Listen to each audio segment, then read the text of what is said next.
learn and practice what the best communicators have learned in practice, you'll soon get the same results they do. And in this seminar, you're going to learn the most important techniques ever developed to help you to become a more powerful and persuasive communicator in every area of your business life. Now, fortunately, and I've written all this stuff down, so if you hear pages turning, it's because I've spent a lot of preparation, and you'll understand why as we go along. Now, there are three key communication tools for success in business today.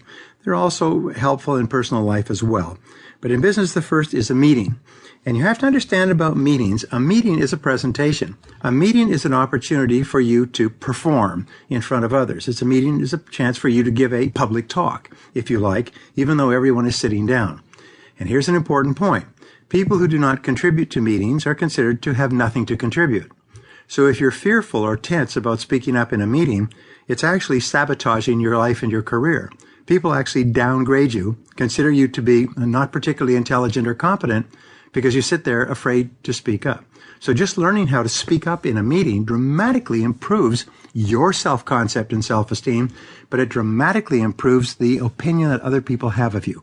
And so everything we talk about here today can be used to speak effectively when you're in meetings with other people. Many people have changed their entire careers by just being really effective in a small meeting. For example, Bill Gates was able to convince the senior executives of IBM to use his operating system as the basis for their personal computer, even when he had no operating system yet developed. But he was so persuasive that they accepted his proposal, even though they had been presented with proposals from others. And then he went out and had to find an operating system and put it together.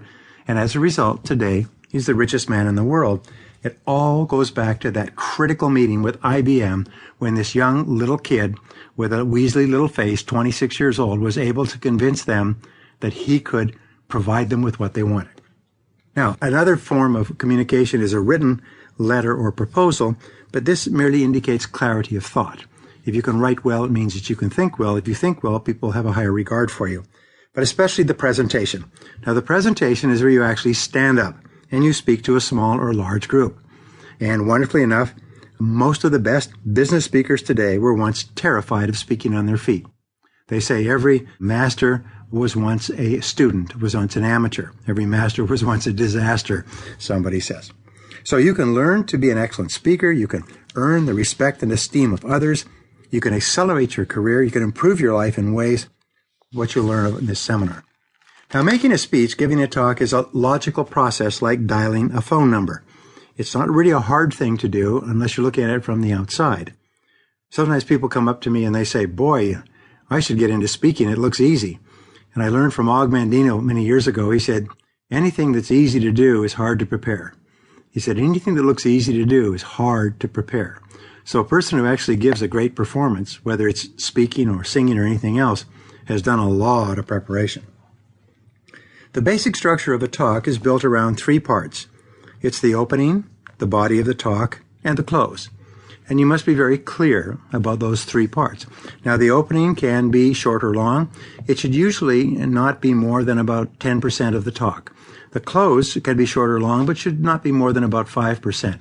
And the body is like an accordion. It can expand depending upon the amount of time that you have. So a talk, in a way, is like a sales presentation.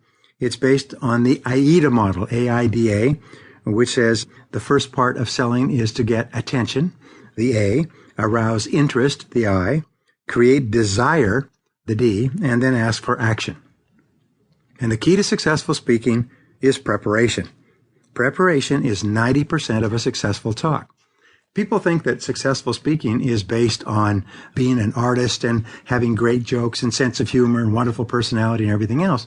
Well, I've heard speakers that were so effective they got a standing ovation from an audience full of speakers, even though they weren't good speakers at all. It was clear to everyone that they weren't good speakers, but they had prepared so thoroughly, and they gave their talk in such an orderly fashion and with such passion, such belief in their subject, that everybody was moved by the speaker.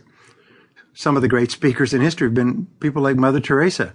And Mother Teresa could not speak at all. She just spoke from her heart. She simply planned and organized what she had to say, and then she spoke from her heart, and she spoke clearly and without equivocation, and influenced the lives of 1 billion people because she was well prepared. Now, there's a logical 7-step process.